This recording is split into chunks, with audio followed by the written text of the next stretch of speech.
Fourth dimensional thinking, or thinking fourth dimensionally. This conversation is built on the foundations of the last handful of videos that we've been discussing the concept of inner dialogue, inner conversations, inner thinking. The idea behind it is that what we are thinking, or more accurately put, what we are having mental conversations about with ourselves in relation to people, environment, circumstance, and information, is what we are imagining. And what we are imagining is being externalized in the experiences with people, environment, circumstance, and information, and circumstance on the outer world reflections, otherwise known as the screen of space.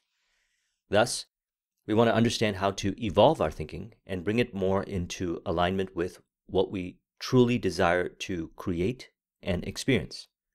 And when we use the word create, what we're really referring to is bringing forth what is in the unseen reality, as in all things exist and all things already have been created, and we are in the journey to the fulfillment or the realization of the already complete reality, which is guided via our inner dialogue in relation to our vision, that which we desire to experience.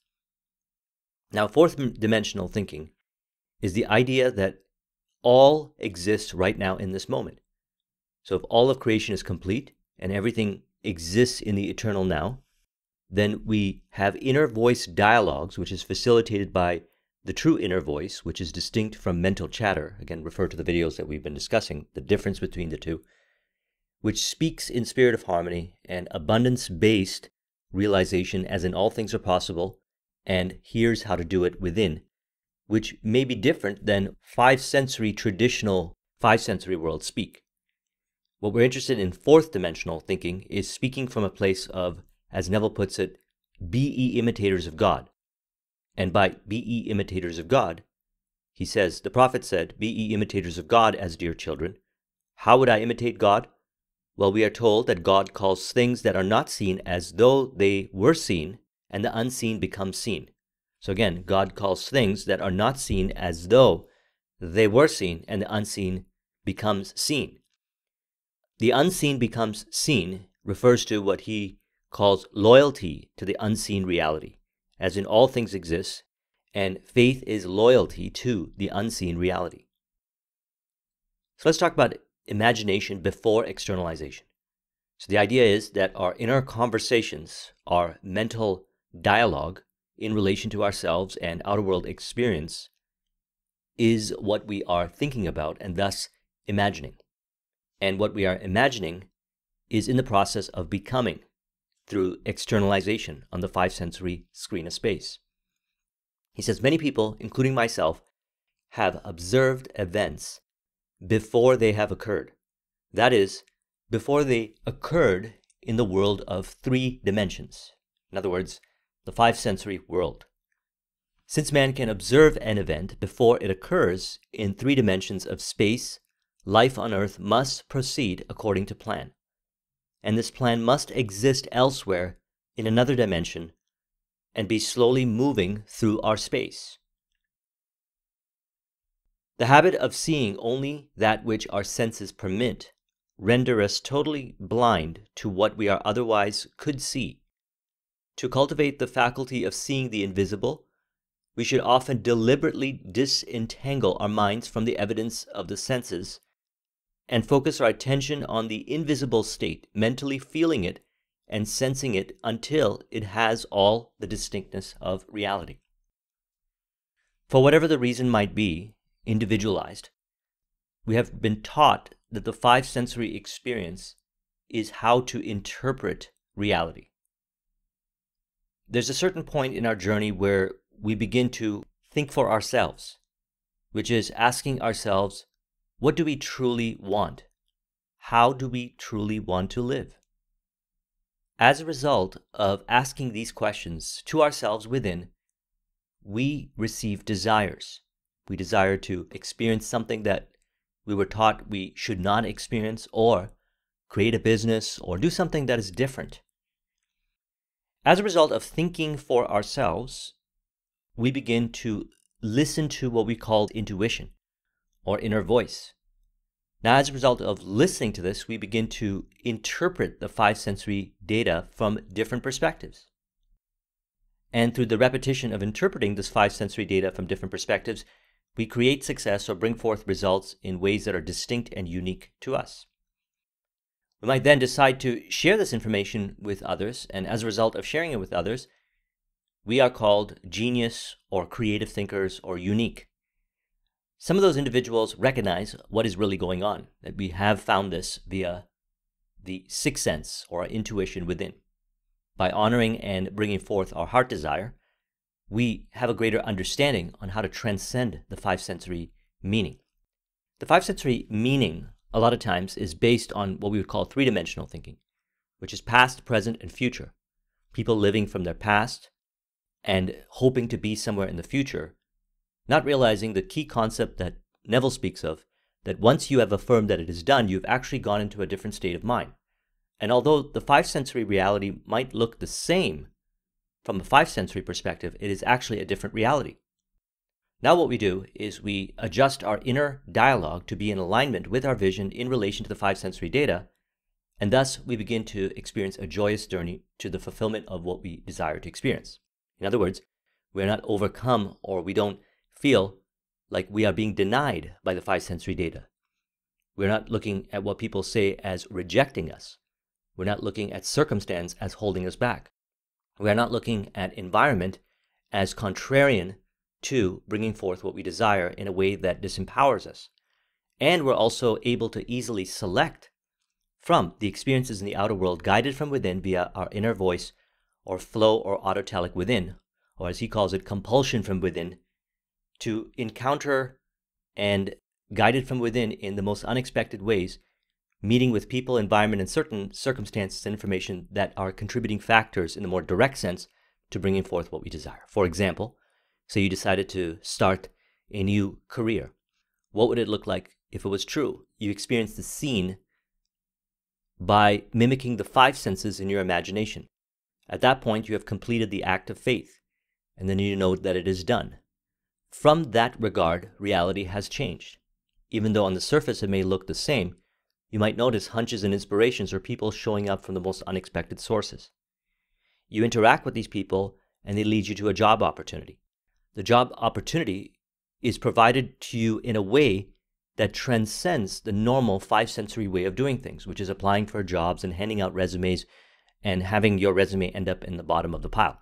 That belongs to, as Neville calls, the world of Caesar, a certain style of doing things that is not in alignment with fourth dimensional thinking. Fourth dimensional thinking is all things exist now, and from that perspective I live, and from there unexpected circumstances and situations show up to bring forth your result in ways that oftentimes were never discovered before. He says to cultivate the faculty of seeing the invisible, we should often deliberately disentangle our minds from the evidence of the five senses and focus our attention on an invisible state, mentally feeling it and sensing it until it has all the distinctness of reality. To perform the imaginal act and to fall asleep in the assumption, or to create affirmations or any kind of stimulus for your imagination in which it affirms that it is done, actually brings you into a different state of mind. There's a sensation of it is done. Watch the video that I did on it is done, where I discuss it further. I'll put a link in the description. He says, earnest, concentrated thought, focus on a particular direction, shuts out other sensation and causes them to disappear. We have but to concentrate on the state desired in order to see it. Part of the concentration and making it easier to concentrate involves adjusting our inner conversations, ensuring that our inner conversations more so each day are in relation to this effect in the outer world is related to the cause within. And I have the ability to change the inner conversation and observe the changes in the outer world. More and more so each day, I'll make the changes within and observe the outer world changes. As the outer world changes to conform the inner world assumptions and beliefs, we automatically have lighthearted concentration and focus on our vision because we understand where the power is. The power is within. The power is within what he calls the Christ mind, which we'll talk about in a moment. The habit of withdrawing attention from the region of sensation and concentrating it on the invisible develops our spiritual outlook and enables us to penetrate beyond the world of sense to see which is invisible. For the invisible things of him from the creation of the world are clearly seen. Romans 1:20. The vision is completely independent of the natural faculties. Open it and quicken it. Without it, these instructions are useless, for the things of the Spirit are spiritually discerned. He says, if the occurring events were not in this world when they were observed, then to be perfectly logical, they must have been out of this world. And whatever is there to be seen before it occurs must be predetermined from the point of view of man awake in the three-dimensional world. Now, this way of thinking may go up against certain beliefs and assumptions about ourselves and how this outer world, five-sensory screen of space, works, the five-sensory world. And this is what we want to do to facilitate this fourth-dimensional thinking, which is all things exist and all things are here now. And the way we do this is to observe our inner dialogue of what we say in relation to the experiences that we have each day in relation to our vision. Now, the way we do this is to observe the mental conversation and reflect upon the experiences that are a result of the mental conversation. Say you have an experience on your journey to creating success where you feel rejected by the five-sensory world. On the journey to creating business success, you experience a certain circumstance that makes you think, although the making is really within, but let's just keep it simple and say it made you think that you are not going to achieve your goal. Perhaps somebody said it. They say, don't even bother trying with this business, you're probably going to fail. Now, it's important to realize that from the fourth-dimensional world, all of this is happening from within, now, in the moment. Prior to that particular experience, there was an inner conversation. And the inner conversation may have gone something like this. I really don't believe that I'm going to create this. I have doubts that if this is even possible. And that doubt that was encouraged within via the inner conversation externalized on the screen of space as that person. If that doubt did not exist within you, perhaps it would have externalized as an encouraging conversation from that person or another person that affirms the assumption within. So what do we do if we have these five sensory experiences that only appear to deny the assumption, but the denial is within? We recognize that the denial is within and we change the assumptions within. Now, what we're talking about here is everything in relation to what you desire to experience. So you don't have to go about doing this with everything that shows up on your journey.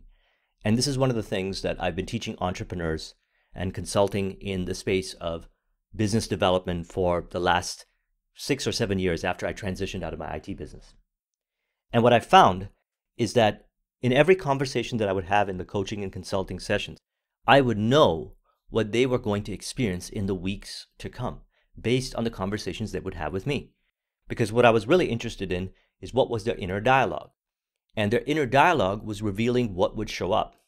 My goal was to not convince them about their inner dialogue, but rather change my assumptions about how they are.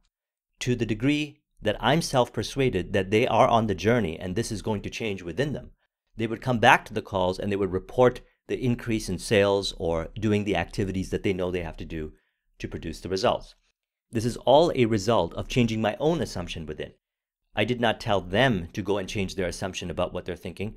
I would change my own assumption about them and they would change. This is called fourth dimensional thinking because in the five sensory world, what we do is we say they have the problem. In fourth dimensional thinking, we say the cause is within. And by changing the cause within, the outer world and the people, environment, circumstance must conform to the changes within. Now, this requires, again, transcending the beliefs and assumptions that we have on how reality works, which can be challenging in the start of the journey. Certainly it was for me. I came across this information back in 2004 through Think and Grow Rich. And then as I continued to grow and evolve in my understanding of this information, I started to assign the power within. So I don't say give the power away. I say assign the power within to the accurate truth that my assumptions within are going to be imagined and externalized on the screen of space. And to further emphasize this, he states, all changes take place in consciousness. In other words, all changes happen within. It appeared that the changes happen in the outer world. It starts as changes within, and it externalizes on the theater of the outer world through behaviors, environment, circumstance, and information, and what appears on the outer world to reflect the changes within. Now, if we do not take this concept to heart and continue to apply it, we're going to continuously believe that we are the effects of our five senses. And what we're interested when it comes to purifying our mind, as I like to call it, or adjusting our inner conversations to accurate inner conversations, is evolving our conversations to one of how it is the facilitator of our outer world experiences. And this may seem difficult in the beginning because we have a lot of contrarian assumptions that continue to externalize with persistence, to deflect over to the outer world and see that as the cause. But however, when we adjust it more so each day, we reflect on the outer world and find the cause within. All changes take place in consciousness. The future, although prepared in every detail in advance, has several outcomes. At every moment of our lives, we have before us a choice of which of several futures we choose. The choices are determined based on our inner conversations, our inner dialogue. With whatever shows up in the outer world, circumstance, information, or whatever's presented itself, we have a choice within to pick and choose what inner conversation we have to observe that we end up in the direction that is in alignment with what we desire to experience, thus making the journey as joyous as the destination. Many ways to get to the destination. You can get there from a place of force, or you can get there from a place of flow. You can get there from some flow and some force. It's really up to you. But the key is understanding that all changes take place in consciousness. And if within the consciousness, the assumptions about reality is that all things exist right now, then the inner dialogue will be one of proactivity, as we like to call it, that doing all things now. Or as James Allen once said in The Heavenly Life, he says, "Act now, and lo, all things are done." The ideal action, idea, what to do is received within if something needs to be done, when a person affirms that all power and everything exists right now. They do not experience what we call procrastination or stagnation. There are two actual outlooks in the world possessed by everyone: a natural focus and a spiritual focus.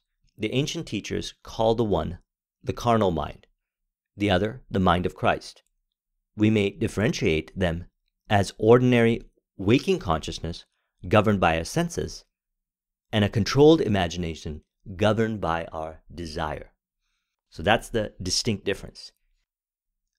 Ordinary waking consciousness governed by our senses. In other words, reactivity to the outer world, which is guiding us in a direction which appears random or not what we desire to experience. You'll know this if you feel that you're at the whim of what other people say, environment, circumstance, and information, which is based on five sensory interpretation, that you are at the whim. Now, controlled imagination allows us to reflect upon the effects in the outer world and change the cause within via our inner conversations about the outer world experiences. And it is governed by desire. So we are here to bring forth our heart desire. In the process of bringing forth our heart desire, we also inspire and be an example of how to live in fourth dimensional thinking, thus also inspiring others to do the same. It ends up being a byproduct because other people reflect what we are doing. And if we are living by desire and controlled imagination, then what we're going to notice is those around us also living by desire and controlled imagination. I noticed this as I started to work with this over the years. In the earlier stages, it appeared that many people around me were just at the whim of the outer world, seeing themselves as the effect. And then as I continued, as he says here, to control my imagination via my inner conversations, which was fueled by my desire, what I started to notice was not just the results, but being around others that also happened to have a controlled imagination who were governed by their desire. Thus, being surrounded by like-minded people, or the mastermind, became automatic. So this is a radical change of mind, thinking fourth dimensionally. He says, to the Christ mind, the spiritual mind, which in our language we call the fourth dimensional focus, the past, the present, and the future of the natural mind are a present whole. So again, fourth dimensional thinking is that the past, the present, and the future are one whole in the now. It takes in the entire array of sensory impressions that man has encountered, is encountering, and will encounter, realizing that everything exists right now in this moment, and all power exists and always has existed in this moment. It may appear that we are going through a journey, but the difference between if a person achieves the success faster or slower is based on their assumptions within. You've heard me say this many times on my videos. I've seen entrepreneurs create success through a lengthy journey of unnecessary complexity and convolution, and I've seen entrepreneurs create success through a journey of what we would call instant success, and the difference is in the way of thinking. Now, when a person does not think fourth dimensionally, and they're very identified with the five sensories, they're going to interpret it from the perspective of the bridge of incidence. They're going to say it's because of the effects in the outer world. Those individuals also tend to be very reactive. They have not yet discovered this power within on how to be truly proactive by thinking fourth dimensionally. Now let's reflect upon this using the Robert Dils model. I'm a huge fan of the Robert Dils model, and I'll put a link in the description on a discussion I've done on the Robert Dils model. So on the top, we got vision, and then we got identity, values and beliefs, capability, behavior, and environment. The goal with the Robert Dils model, as I've worked with it for many years, what I've found the most effective way is to identify the vision, that which they desire to experience, and to realize that the identity, the self-image, who they see themselves to be, and how they think in relation to their vision, in as much accuracy and precision of fourth dimensional thinking, is going to automatically bring forth the ideal values and beliefs, capabilities, behaviors, and environments. So I put more emphasis on the change in the self-image or the identity. Because once that identity has changed, they're going to believe reality to work a certain way. Their values are going to change. They're also going to find that they're going to automatically develop certain capabilities, if needed, to bring forth their success. Take the entrepreneur, for example. Perhaps some of the capabilities would be sales skills, marketing skills, leadership skills, organization skills. Once they have assumed the identity that is in relation to the vision, which was facilitated by the desire, they will automatically cultivate those capabilities. Their behaviors will also change to be in alignment. So there's fundamentally two ways of doing this. You can force the behavioral change, just keep trying to do it. Or you could change the identity and then find that you'll automatically do the behaviors that are in alignment. They'll also choose the harmonious environments. They will be in the harmonious environments, and they will also transform the environments to be in alignment with their identity. That is because subconsciously, they think fourth dimensionally. They no longer see themselves as the effect of the five senses, but rather the cause of the five sensory screen of space. He says, we can create a new approach to life. If you and I would spend 5 minutes every day in withdrawing our attention from the region of sensation and concentrating it on an invisible state, and remain faithful to this contemplation, feeling and sensing the reality of an invisible state, we would in time become aware of this greater world, this dimensionally larger world. The state contemplated is now a concrete reality displaced in time. The second man, the Lord from heaven in all of us, is trying to become self-conscious in the body, that he may be about his Father's business. What are his labors? To imitate his Father, to become master of the Word, master of his inner talking, that he may mold this world of ours into a likeness with the kingdom of love. The prophet said, "Be ye imitators of God as dear children." How would I imitate God? Well, we are told that God calls things that are not seen as though they were seen, and the unseen becomes seen. That right there is a nutshell of fourth dimensional thinking. To call things that are not seen as though they were seen, and the unseen becomes seen. So we observe our inner voice conversations. These inner voice conversations, the dialogue, the mental chatter, or the true inner voice, reflect the degree and precision of alignment with fourth dimensional thinking, or five sensory world-based past thinking. And for whatever shows up on the journey, we have the power to change it. For example, say you know you have to do something, but for whatever the reason, you can't do it. You go around and you search what other people are talking about that same experience, and because you have doubts in your mind, or you believe that it's a challenging thing to do, what you're going to find in this five sensory space that affirms that thinking within. Because many people are talking about this, that's the exact way it is. Actually, through fourth dimensional thinking, if you change the assumption within, you're going to find the evidence based on the new thinking. You're going to find the evidence also that is going to reflect that thinking. Now, let's say you change the assumption over to, it's easy to do this thing. More and more so each day, I'm finding it easier to do the things that I know I have to do. All of a sudden, you're going to find that there's information and people that are also finding it easy to do the things that they know they have to do to produce success. So on the one hand, you believe it's hard to do the things you know you have to do to produce success. So you go around and you find all kinds of information that supports that evidence. On the other hand, you change your mind, radical change of mind, and you now realize the power of fourth dimensional thinking. And you speak via your inner voice, more so each day. You speak via your inner conversation, more so each day. That it's easy for you to do the things that you know you have to do. You could say, more so each day, I realize it's easier for me to do the things that I know I have to do. I find myself automatically doing the things that I know I have to do. I find myself in flow doing the things I know I have to do. All the things that I know I have to do to create the success, it's easy for me to do those things.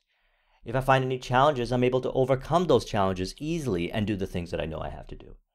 As you continue to affirm that, what you'll notice is the behavioral change and also the affirmation of that change by other people and information communicating not only that they're doing it, but more so how to do it to further facilitate it, which is also an externalization of our thinking within. So when it comes to realizing an objective, he states here, the spiritual man speaks to the natural man through the language of desire. The key in progress in life and to the fulfillment of dreams lies in ready obedience to its voice. So again, ready obedience to its voice.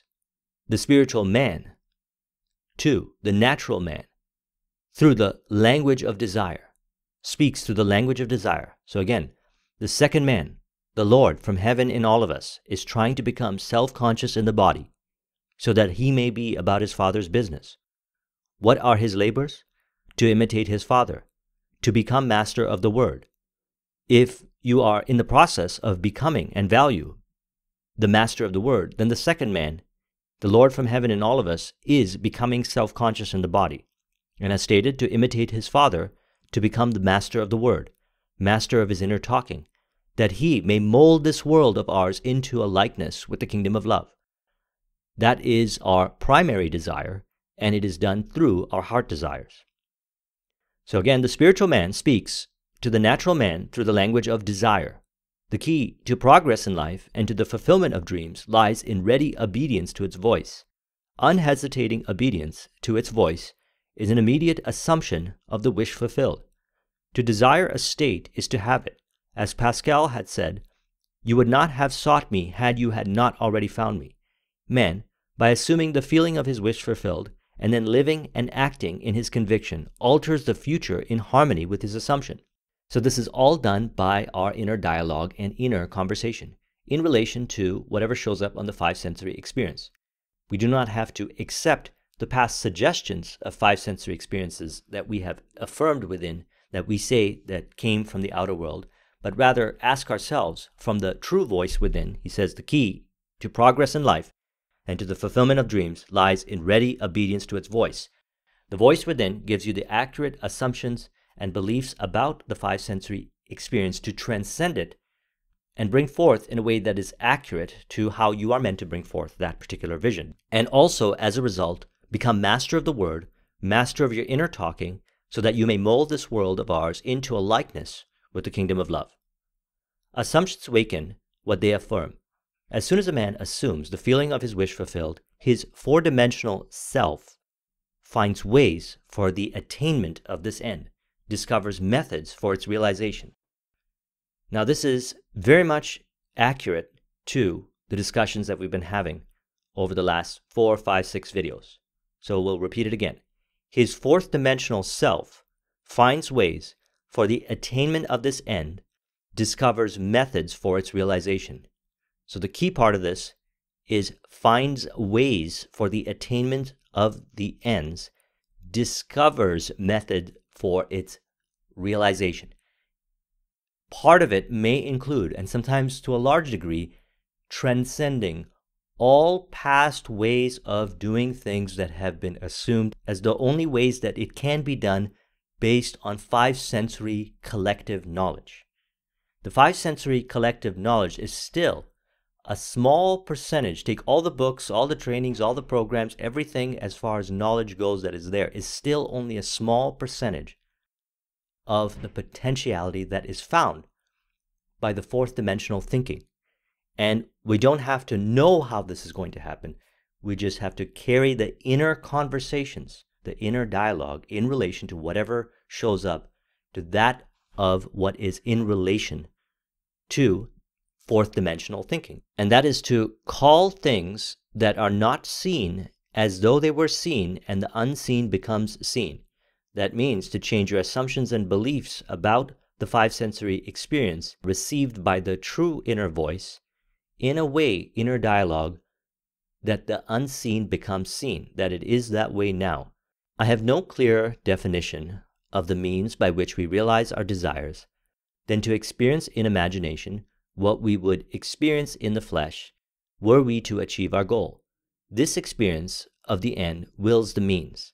With its larger outlook, the fourth dimensional self then constructs the means necessary to realize and accepts the end.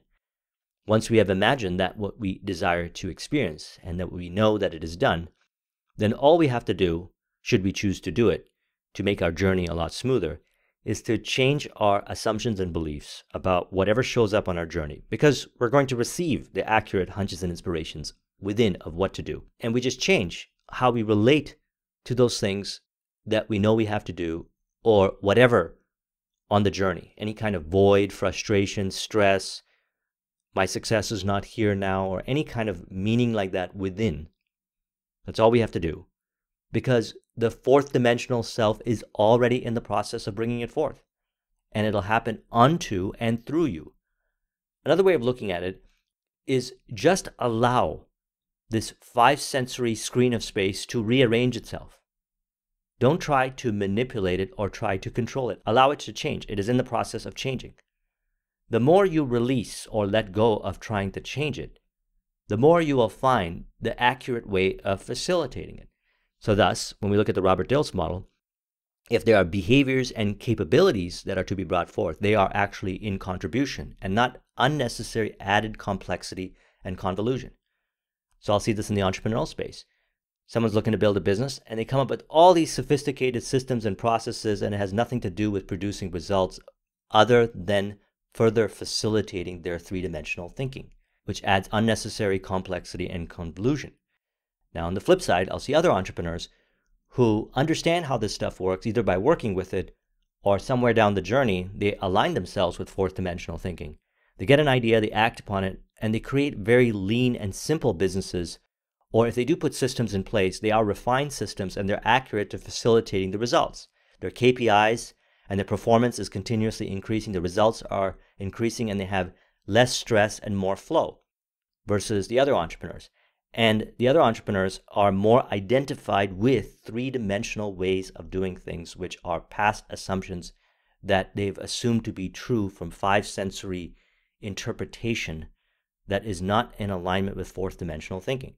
More and more so each day, we want to align with this 4th-dimensional thinking, which in a nutshell really is yielding completely and surrendering to the idea that that which you desire to experience is already happening through you and unto you right now.